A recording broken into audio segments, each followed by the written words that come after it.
welcome back to the iCandy channel. Nice to have you again on this sunny day. Today I'm going to be talking about keyboard shortcuts, and this is nothing like you've ever seen before. We have literally gone through many of the possible shortcuts in Premiere Pro and set them to our keyboard layout. This is nothing like you've ever seen before. We've really gone out of our way to make our workflow super fast. So this is something here for beginners, intermediate and advanced Premiere Pro users. So make sure you stick around. And at the end of this video, we're going to give a free preset for those of you who just want to completely copy our keyboard shortcut preferences. So without further ado, let's jump straight into Premiere Pro and see how much our shortcuts can help your workflow speed up. Okay, the first shortcut is a shortcut that I've never heard anyone talk about.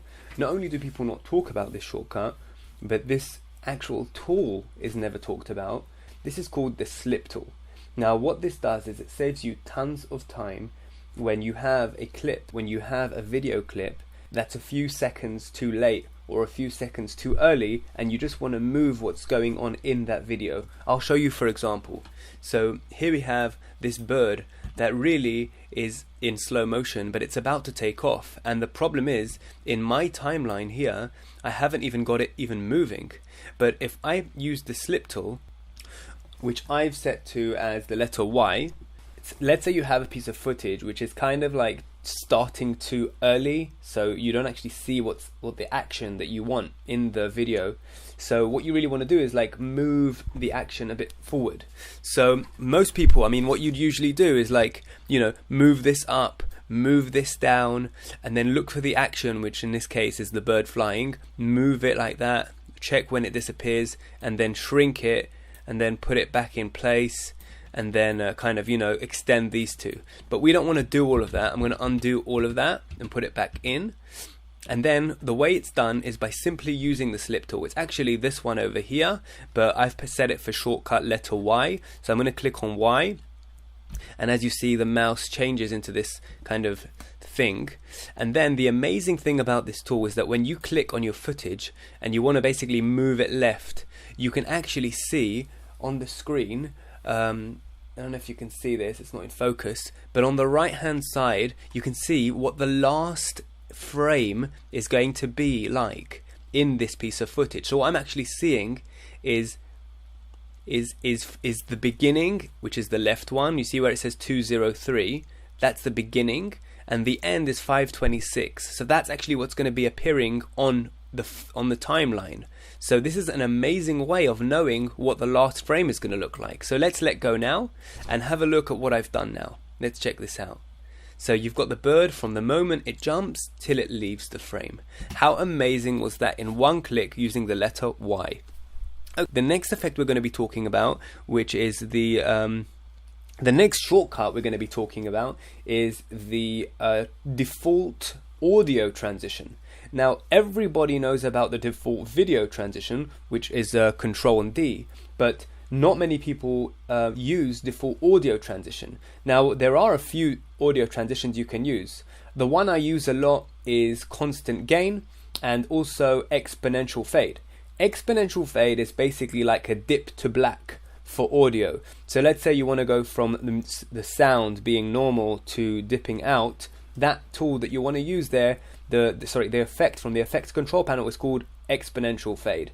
But that's not the one that's my default one. My default one is constant gain. So all you need to do, it's exactly the same system. It's basically the same as the default transition, which is Control D. I'll just demonstrate that for the beginners. It's Control D, and then you see it's got my default transition, which is in this case a cross dissolve. I'm just going to delete that. And for audio, it's Control Shift and D. And as you can see, I'm getting the constant power transition. If you have a look here, it's just popped up over here. So you can actually do them at the same time if you want. You can do Control D, Control Shift and D, and then you've got the transition for both audio and video. The next shortcut I'm going to be talking about is shuttle right and shuttle left. Now this is actually set normally to J and L on your keyboard right now. If you try it, you'll see. it's basically to play faster, the video faster. Is it 2 speed, and then it goes up to 3 speed, 4 speed, etc. It kind of like speeds up more and more. And I've set it to 1 and 2 because it's easier for my left hand to be on keys 1 and 2, which is right on the left hand side of the keyboard. So let's have a look at this just for an example, how it looks. So you're watching the video, you want it to go faster. I mean, all these clips are in slow motion. So let's press number 2 and see what happens. You don't even have to press spacebar, you just straight away press 2 again, pressing 2 again, 2 again, and you're getting it to go faster. Let's try 1. When you want to watch things backwards, you just press 1 and it starts playing backwards.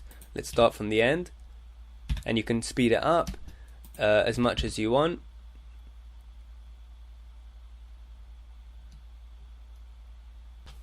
The next shortcut that I want to talk about is also something that I think is so crucial, and it's going to speed up your workflow so much that you just can't imagine. So basically, everyone knows that you can de-link audio from video. The way you do it is you right click on the track or the video, and you click on unlink, and then you can kind of move the sound away. You can kind of move the sound wherever you want. You can move it left, right, you can just delete it, and you still have the video. This is especially useful if the audio is basically nothing, like in this case where it's filmed in slow motion and the audio wasn't captured. But and you know it. How do you know if it's linked or not? If there's a V in square brackets after the name of the file. So the way to delink it is obviously how we said, but I've set the shortcut for this to be G.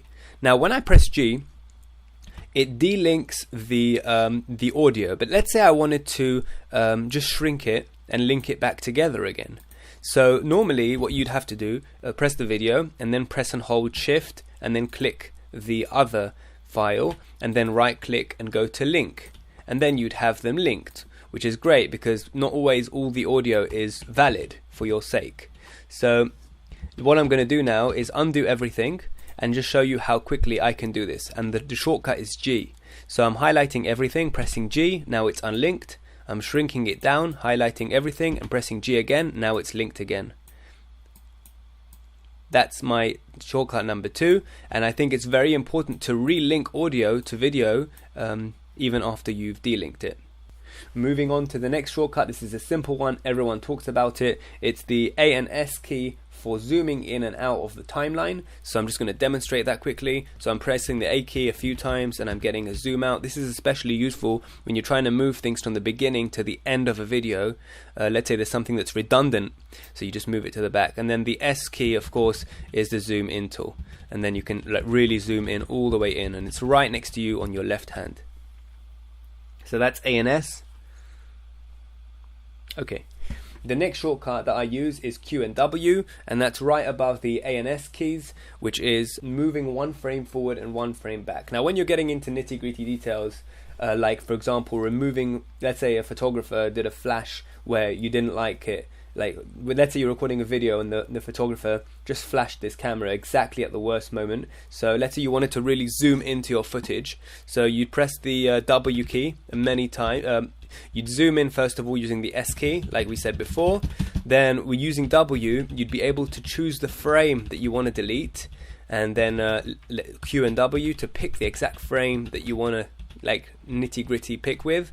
Then and then that brings me to the next shortcut, which is the C key, which is the cut tool, and then I press C, which is my cut tool, and then I press V, which is my arrow tool, and then I kind of delete the frame that I don't want. Or the letter D, which is going to be delete, to delete footage. It's instead of the delete key on your keyboard, which we don't use because it's just too far right on the keyboard and we want everything to be easily accessible on your left hand. And also the F key is ripple delete. That's F is ripple delete because we want, and then again that's right next to the D key, and then ripple delete. And for our next shortcut, the next shortcut is regarding the track select forward tool, which is the tool that lets you select everything which is ahead of the timeline.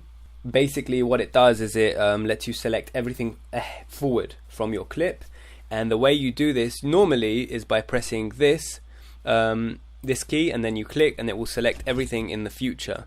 and then if you press the track selection backward tool, it will select this and everything behind it. Now I've got this set for X and Z, and the reason for that is that it's just so useful, this tool. And what you can do with it is basically sometimes you need to basically move everything across to slot something in, and the old-fashioned way of doing that would be to actually highlight everything and move it all, and really zooming out and having to move everything like across. But the thing is, with this tool you don't even have to zoom out. You can just literally just press the X tool, and then you can just move everything and then slot things into here. That's just to make it easier for you. There's one thing that I wanted to mention about this tool actually, which is basically sometimes there are certain parts of the timeline which you don't actually want to move with the track select forward tool. So what you need to do, let's say for example you have like a speech and a music background which you don't want those to move no matter what happens. So most of you already know this. All you need to do is click the lock tool. Let me demonstrate that. Let's say for example that this audio track I don't want to be moved at all, and everything else I don't mind being moved. So all you need to do is click the toggle track lock over here, and let's say that these two videos I don't want them to move either. So I'm going to lock this V1 and A2, and then when I click the X tool, which is the tool that moves everything forward, you'll see that only this moves ahead, and everything that I need to stay in place will stay in place. Our last shortcut of the day, even though I'm going to be making a part 2 to this video to really get advanced for those of you who really need to speed your workflow up. And just by the way, before I tell you the last shortcut, make sure you subscribe to never miss another episode of tips and tricks to speed up your workflow in Premiere Pro. The last shortcut is nudge volume up and down tool.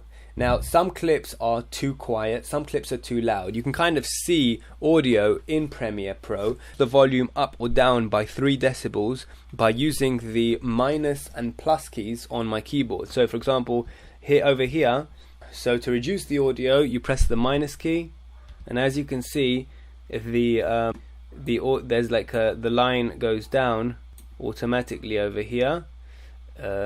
And if we look here, you can see it's going down by 3 decibel intervals. So I'm just pressing the minus again. It's going down 3 at a time.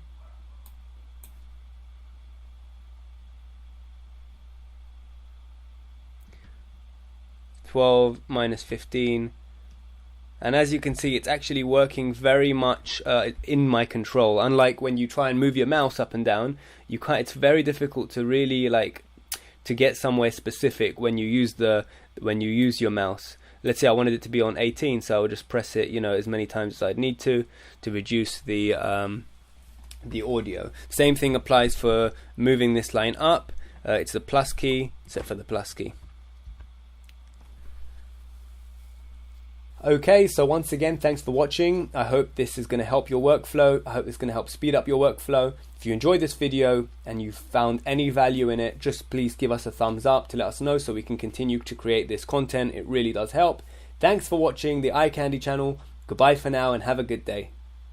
I almost forgot to mention that we are actually providing all of these shortcuts that I've just told you now in one simple downloadable file, which I think you need to right click and save as.